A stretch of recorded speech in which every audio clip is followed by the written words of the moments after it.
Šiuo metu ligoninė dirba karantino režimu.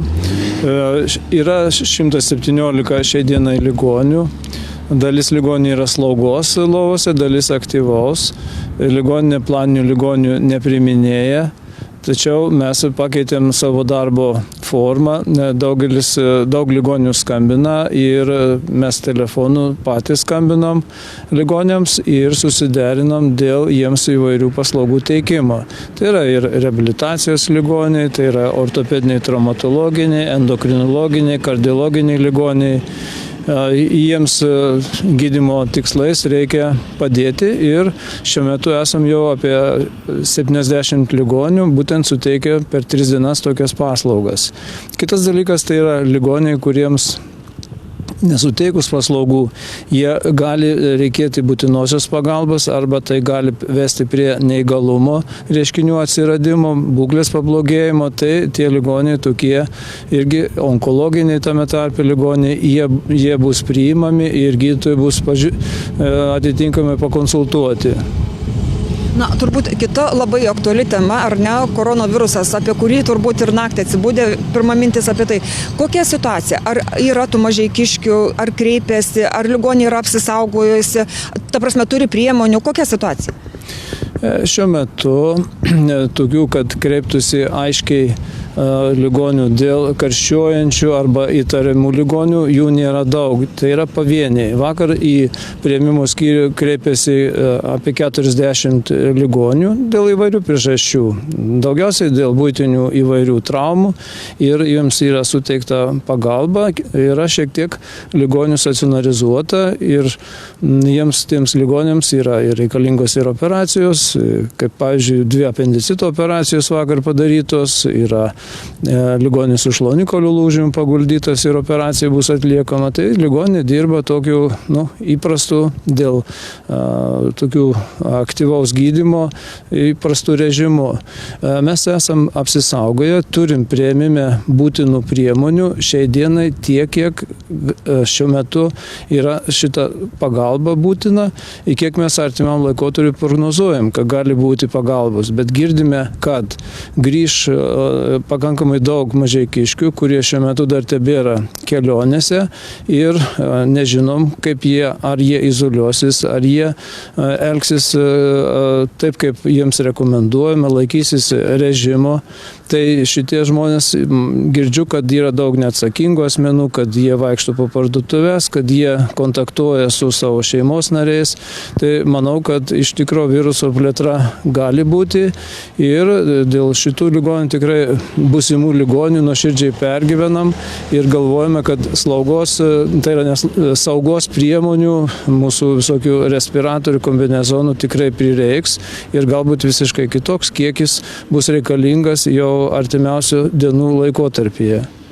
Na, iš kitų savivaldybių girdime, kad patiems medikams trūksta įvairių ir kaukių, ir chalatų, ir viso kito, kaip Mažeikių rajono medikai. Mes sukomplektavom visas priemonės, kurias dabar turime. Tai čia tokių, kaip sakyti, komplektų turime apie 80 ir negaliu pasakyti, ar jų yra daug ar mažai, nes juos turime kaukių arba respiratorių, jų turim žymiai daugiau. Sukomplektavę ir jas šiuo metu naudojam, kai tik tais yra įtarimas arba tiesiog gydytojai patys jaučia, kad tai reikia. Tos priemonės yra išdalintos jiem asmeniškai, yra šitos priemonės sukomplektuotos būtinosios pagalbos arba priėmimo skyriuje ir manome, kad medikai patys, jie saugo savo sveikatą, rūpinsis ir tuo pačiu uždedam tas priemonės panaudojam pacientam. Jeigu tik tais įtarimas yra, kad kosti ar visiems matuojam temperatūras be abejo, be kontakčių būdų ir taip toliau. Žodžiu, dirba visi tą, ką turėtų dirbti. Viešoje erdvėje matėme, kad ir ligoninės sąskaita yra nurodyta, kad reikia pagalbos ir pati ligoninė jau ir sulaukia pagalbos. Kokia ta situacija? Taip, ligoninė sulaukia pagalbos. Mes tiesą sulaukėm tokios iš pradžių moralinės galbūt pagalbos, kada mūsų ir kava vaišino, ir šiek tiek padėjo, maitino ir dabar tas viskas tebe vyksta, bet ir sulaukėm taip pat įvairių saugos priemonių. Tai jas įvairių įvairios įmonės atvežė ir papildė mūsų atsargas. Ir mes būtent šitam dabar jau minimam galbūt Mažeikiškių arba žinomam postui, kuriame bus telšiuose paimti tepinėliai, mėginiai bus, tai sukomplektuojam priemonės, pirmiausia jam atiduosim ir aišku pasiliksim tas priemonės, kurios labdaros būdu gavom savo.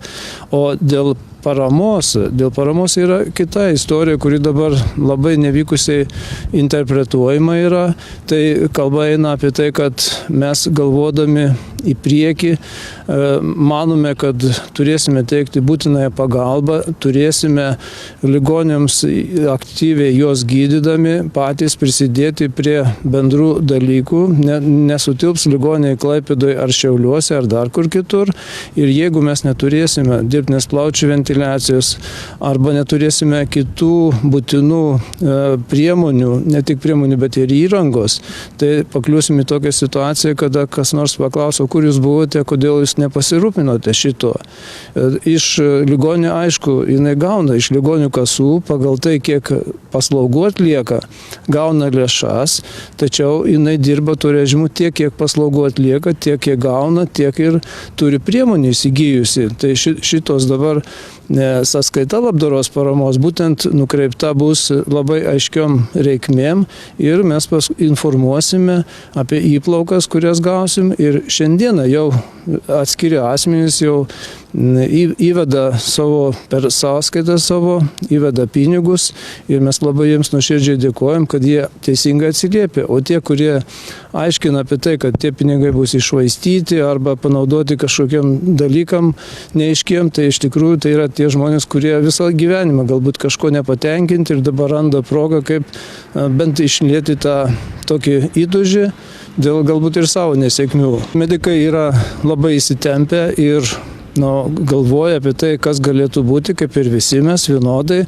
tačiau jų pasirengimas darbui yra aiškus, jie nusiteikia būtent savo Hipokrato priesaigos ribose ar profesinio pasiruošimo ribose daryti tai, kas reikalinga ir manau, kad jeigu bus kokios nors neapibrėžtos sudėtingos situacijos, kad mes iš tikrųjų pareigą atliksime, nes tie, kas čia gyvenam, tie niekur kitaip neišeis, jūs kreipsitės ar mes patys į įstaigą ir čia gali būti, kad ir mūsų ir gydymas užsibaigs didesnės dalies, kad reikėtų po Lietuvą vežioti pacientus, iš tikrųjų gali taip, kad ir nebūti tokios prabangos. Taigi turime visi susitelkę, žiūrėti, rūpintis tais pačiais medikais, aišku, administracijos tai užduotis yra vėlgi moralinį tą būseną palaikyti ir visais kitais būdais skatinti. Mes šitai tikrai nuoširdžiai šiuo metu darom ir darysime. Jeigu žiūrėti į statistinius rodiklius, kol kas mes taip galime pasidžiaugti. Buvo atvykę ir įmonių kai kurių vadovai. Tikrai sergančių kol kas nei vieno neturime patvirtinto. Galbūt sergančių gripų ir kitom lygom tikrai yra, visada ir bus jų. Bet reikia džiaugtis, kad kol kas ir šaltinio, sakysim, jeigu kuris nors būtų užsikrėtęs ir bendravęs, būtų nustatyta pas mus, tai būtų aišku, jau čia bloga situacija kaip Utenoje, kai jau visi ir medikai yra sunerime. Tai vakar diskutavom dar kartą irgi su medikais, šiandien posėdėje aptarėme paskutinius nurodymus, kokie yra iš ekstremalių situacijų Respublikos komisijos. Tai pirmiausiai tikrai kreipiuosi į visus tėvelius, kurie augina savo atžalas, nes yra dabar griežtas nurodymas būriuotis nedaugiau kaip 5 asmenys lauke, kad tai nebūtų masiniai susibūrimai. Tai viena situacija. Antras momentas, mes žinome, kad mūsų vaikai kartais išleidžiami į lauką ir žaidžia su svetimais vaikais, o labai gražiai vakar pasakė sveikatos ministras Veryga, sako, tai yra situacija blogai, kai su svetimais vaikais žaidžia, o gali būti, jis bendravo galbūt su galimai užkrėstu. Tai tokiu atveju, sako, vaikai labai lengvai persirga. Dabar yra pasakyta, gali tik žaisti vienos šeimos nariai kieme. Tai geriausia būtų situacija, jeigu aš išeinu su savo vaiku, su savo atžala pasivaikščioti ar su juo bendrauju, tai tik tai su savo šeima, kad tai nebūtų išleidžiu į kiemą, pasižiūriu per langą, nu taip, jie žaidžia labai gerai. Aš žinau, kad yra tokių ir pavyzdžių, net turėjau ir signalų, kad tėvas grįžęs iš Anglijos, mama ir dar ir į darbą atėjusi buvo, o vaikai dabar žaidžia kieme su kitais vaikais, tai paskui, kad nebūtų ta grandininė reakcija, kad neužsikrėstų kiti mūsų gyventojai. Tai tas mes turime visi suprasti. Šiandien situacija yra kita dar, kad labai daug grįžo mažeikiškių šįryt ryte keltų į Rygą. Parplaukė, tai iš tikrųjų reikėjo ne vieną apgyvendinti ir savizoliacijos patalpose, bet tai kartais labai kreipiuosi į tos pakantumo vienas kitam pritrūksta. Kartais nesupranta, ką tai reiškia savizoliacija. Dar kartą kartojam, savizoliacija tai yra visiškas atsiribojimas nuo savo artimųjų ir jokio ryšio bendravimo. Bendravimas tik telefonu, ryšio mobiliom priemonėm, telefonu galima taip, o visa kita, jeigu maistų pasirūpinti, mes paprašėme pasirūpinti savo artimųjų maistų, kad pristatytų maisto, higienos priemonės, tai žinote, tokiais žodžiais kartais, kai pasako, tai galvoji, nu tai mūsų lietuvaičiai trupučiuką gerbkime ir tą Lietuvą ir mylėkime savo šalį, tai va to labai to pakantumo tikrai pritrūksta. Aptarėme, kaip medikams sekasi, kokia yra situacija medicinos rytyje, ar nėra irgi taip pat grįžusi iš mūsų medikų. Tai dabar iš tikrųjų dalis medikų yra savizoliacijoje, kurie buvo išvykę ir nedirba šiai dienai. Atkreipiu dėmesį, kitas momentas tikrai, kad tie, kurie yra grįžę ir yra Lietuvos įmonėse dirbantis, tai jiems yra išduodamas nedarbingumo pažymėjimas. Tai tikrai pirmiausia turi būti užpildyta anketa.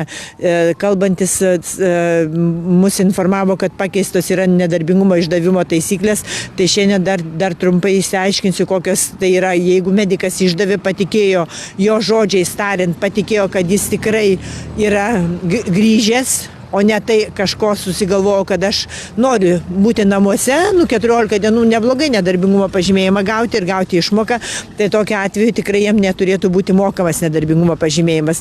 Tai mes prašėm ir sąrašų, tačiau mums patikino Vidaus reikalų ministerija, kad gali suformuoti sąrašus visų grįžusių tarkim, į mūsų rajoną. Ne? Mes šiandien net nežinom, kiek yra sugrįžusių.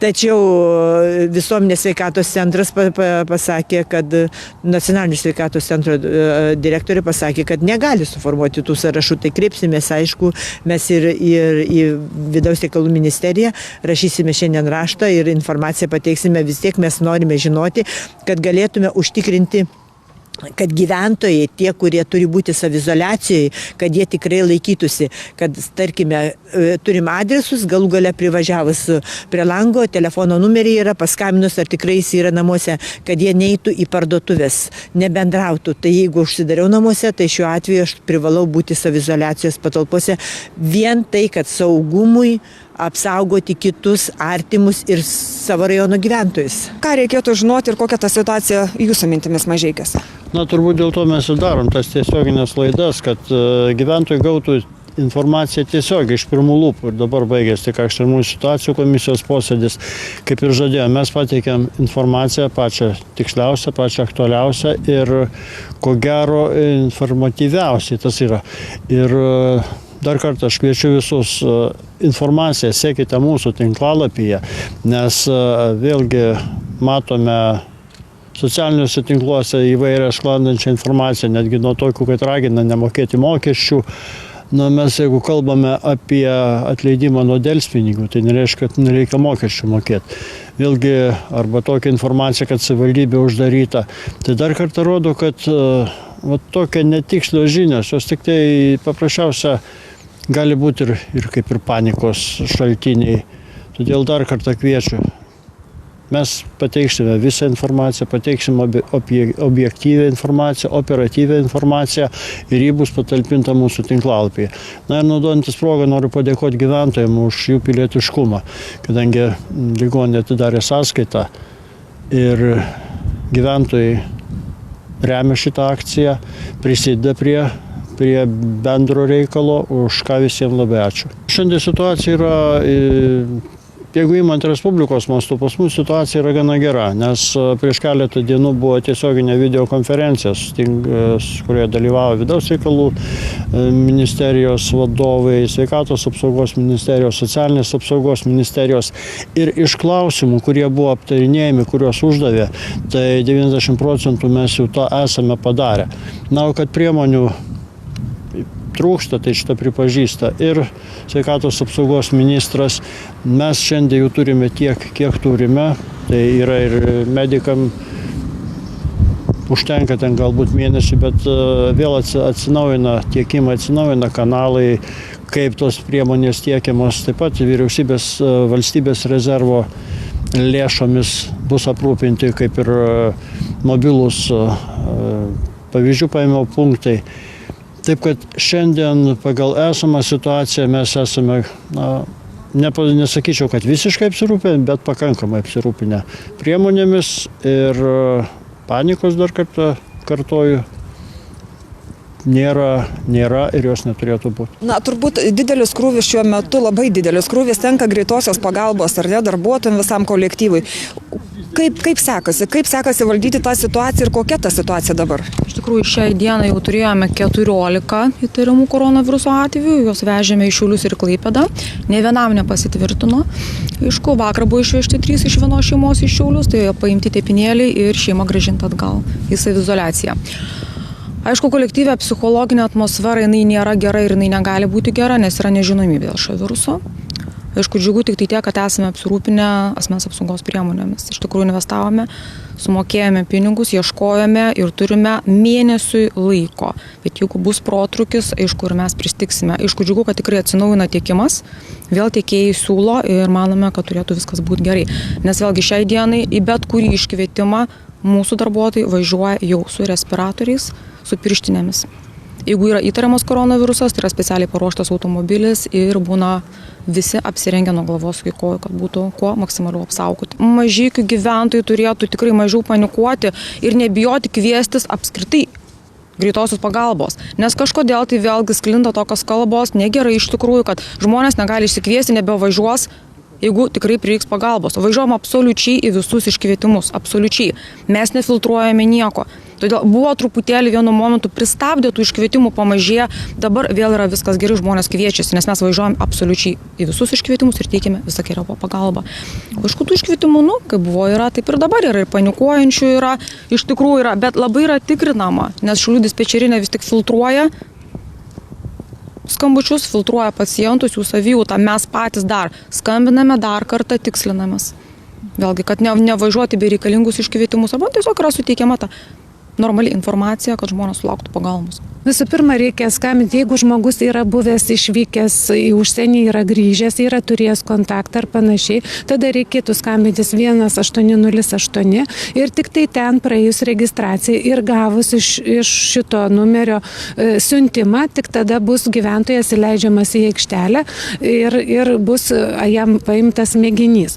Kas liečia mūsų Mažeikių rajono savivaldybės gyventojus, tai mūsų gyventojams šita patikra, šita galimybė bus atlikta Telšiuose, mobilus punktas yra Telšiuose ir mūsų savivaldybės gyventojai savo transportu turės patys nuvykti, tai pabrėžiu visų pirma gavę siuntimą 1808, nuvykti į šitą aikštelę.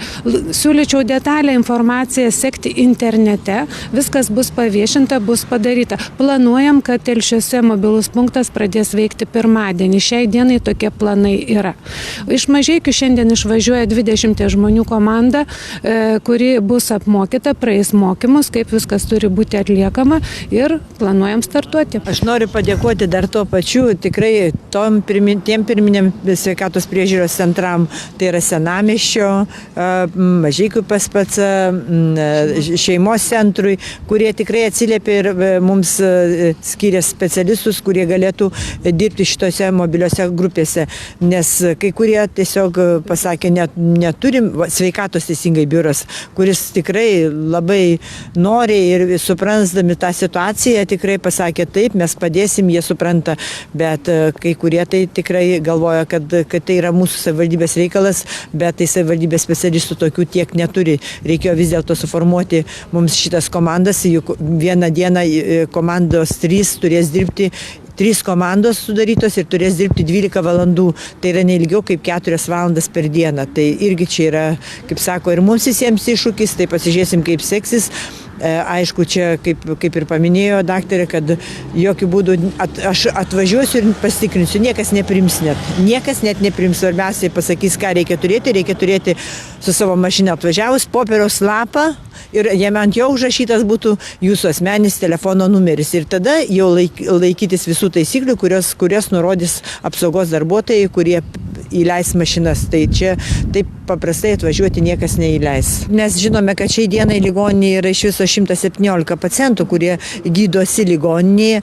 Tai aš manau, kad tai nereikia galvoti, kad mes visi tik kalbam šiandien apie koronavirusą, bet tai yra irgi dėmesys visiems ir jeigu tikrai reikalinga būtinoji pagalba, tai ir iš tikrųjų yra suteikiama net ir onkologiniams ligonėms. Nereikia galvoti, kad jie yra užmiršti. Visos tie darbai ir kokius darbus turi atlikti gydytojai ir jeigu reikės ir paguldys į skyrių, nes ekstra pagalba visais atvejais yra teikiama. Tik tiek, kad kai yra karantinas, tai žinome, kad naujų, sakysim, į globos įstaigas niekas nenukreipinės, nepriims. Tai čia šitam laikotarpį tokia situacija yra. Tik tai atkreipiu dar vieną dėmesį, kad tie, kuriems reikia pasitikrinti sveikatą, sakysim, aš noriu įsidarbinti, kad ir, tarkime, kokiam restorane ar kur, ir reikia man sveikatos patikrinimo pažymėjimo. Ir dabar niekas netikrina, niekas neišduoda. Tai tokiu atveju šiandien kaip tik dalyvavo maisto veterinarijos tarnybos skyriaus vedėjas, tai aiškiai jisai pasakė, jeigu konkrečiai prie maisto dirbs, tai jis turi pasirašyti pasižadėjimą tokį, kad tikrai nekontaktavau, nedirbau, kad 14 dienų jokio kontakto nebuvo su jokiu asmeniu grįžusiu iš užsienio ar artimųjų aplinkoje net nebuvo. Ir tai yra, kad šiandien neturi jokių simptomų, kad būtų, sakysime, aš sergu ir panašiai. Tai po to pasibaigus šitam visam įtemptam laikotarpiu, 3 mėnesių laikotarpiu, jis turės pateikti šitą medicininę pažymą. Lygiai tokia pat yra situacija ir su vairuotojais, kuriems yra pasibaigęs medicinos dokumentas, kad jiems reikia irgi pasitikrinti sveikatą, tai irgi dabar yra pratęstas 3 mėnesių laikotarpiui. Kita situacija, jeigu yra pasibaigęs mano, tarkim, netekto darbingumo neįgalumo nustatymo laikotarpis, irgi dažniausiai būna išduodama dabar 2 metams ir jeigu man reikėjo būtinai, kad pratęstų neįgalumo darbingumo tarnybą, mes žinome, kad mūsų gyventojai važiuoja į Plungę, vykti į Plungę nereikia, iš tikrųjų, kad vis automatiškai dabar pratęsiama yra iki tol, kol yra karantinas, tai dabar yra iki 27-os, jeigu karantino laikotarpis bus pratęstas dar ilgesniam laikui, tai tokiu atveju vėl pratęsis automatiškai, ir dar po to pasibaigus karantino laikotarpiu dar 30 dienų. Tai čia dėl to baimintis tikrai nereikėtų. Na, o visiems tikrai norėtųsi palinkėti susitelkimo, supratimo vienas kitam ir tikrai stengsimės informaciją kuo naujesnė kiekvieną savaitę, ir tai yra ne savaitė, bet kiekvieną dieną atnaujinti ir tikrai vėl pirmadienį teiksim informaciją, jeigu būtų koks nors ekstra atvejis šeštadienį, sekmadienį, tai tikrai suteiksim irgi informaciją.